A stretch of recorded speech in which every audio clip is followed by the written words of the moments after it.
गेदेरथार मोनसे खौरां बेनो जाहैबाय जोंनि इयुथ्सफोरनि थाखाय जोङो जेखौ डिक्लेयार होबोबाय थादोंमोन मिटिं दावथिं बुंबोबाय थादोंमोन दा 100 कोटी थाखा जोङो इयुथ्सफोरनि थाखाय बाहायगोन जाय इयुथ्सफ्रा स्किल डेभेलपमेन्टनि सार्टिफिकेट दं जायफ्रा माने बेफार बानिज्य खालामदों बिथांमोननि बेफार बानिज्यखौ जौगाहोनायनि थाखाय जे राङारि अनसुंथाइ होनाय बे खामानियाबो सोलिगासिनो दङ।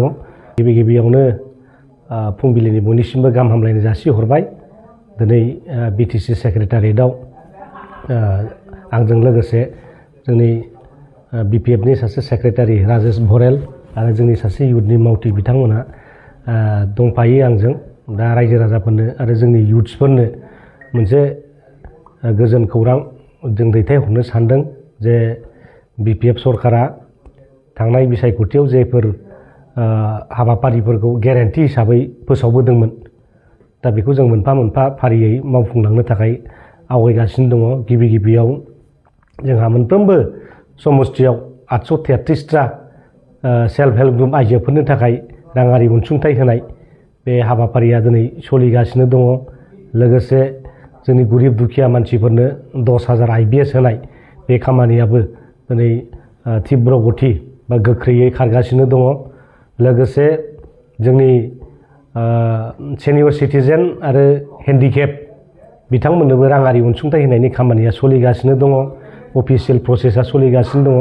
बेजों लोगोसे गेदेरथार मोनसे खौरां बेनो जाहैबाय जोंनि इयुथ्सफोरनि थाखाय जोङो जेखौ डिक्लेयार होबोबाय थादोंमोन मिटिं दावथिं बुंबोबाय थादोंमोन दा 100 कोटी थाखा जोङो इयुथ्सफोरनि थाखाय बाहायगोन जाय इयुथ्सफ्रा स्किल डेभेलपमेन्टनि सार्टिफिकेट दं जायफ्रा माने बेफार बानिज्य खालामदों बिथांमोननि बेफार बानिज्यखौ जौगाहोनायनि थाखाय जे राङारि अनसुंथाइ होनाय बे खामानियाबो सोलिगासिनो दङ। दा बे खामानिखौ जों मावगासिनो दङ। दा जोङो माखासे खामानिखौ दिनै अलरेडि माखासे जिल्लाफ्राव मिटिं दावथिं खालामनानै फोरमायनाय जाबाय।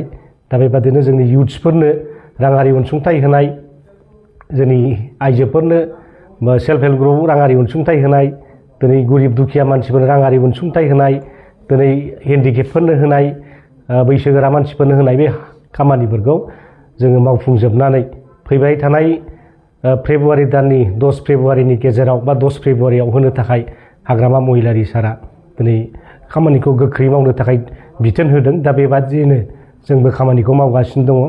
दा ओंखायनो बे जोंनि गेरेन्टि हिसाबै बे खामानिया दिनै जाफुंसारनायनि लामायाव ओंखायनो साफ्रोमबो रायजो राजाफोरनिसिम आं दिनै बेखौनो खौरां दैथायहरदों जाहाथे नोंथांमोना सिन्था खालामनो नाङा। हाग्रामा सारा जेखौ खोथा होयो बेखौ मावफुङो दिनै बे मोनसे फोरमान जानो थांगासिनो दङ।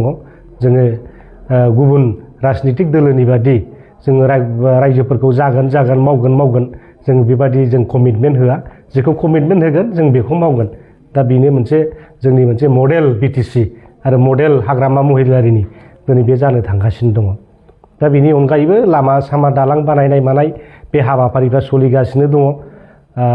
जोङो राङारि जेनाखि SOPDनिफ्राय फैसा फैनांगौमोन आसाम गभर्नमेन्टनिफ्राय दा बेवहाय जों 250 कोटी थाखाल' मोनदों। प्रमद बर'आ माखासे रांफोरखौ दिनै बाहायलांजोबनायनि थाखाय नैबे 4 मासाव जोङो डेभेलपमेन्टखौ जों स्पिड आप खालामनो हायाखै।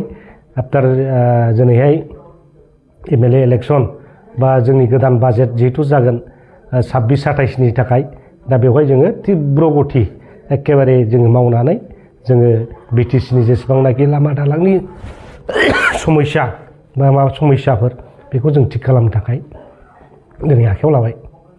दा बेवहाय माने गुदु गादा गैया। जोङो बिराद लुज खालामदों। खौरांखौ जोङो मोनफ्रोमबो डिस्ट्रिक्टआव होखाजोब्बाय। ब्लक कमिटियाव थांजोब्बाय। थ्रु इयुथफोरनि गेजेरजों थांदों इयुथ कमिटिनि गेजेरजों आरो जोंनि जायफोर माने एसपायरेन्ट एप्लिकेन्टफोर बिथांमोना डिस्ट्रिक्ट ब्लकजों माने जगाजग खालामबानो बेखौ मोननायनि बेबस्थाखौ खालामनो हागोन।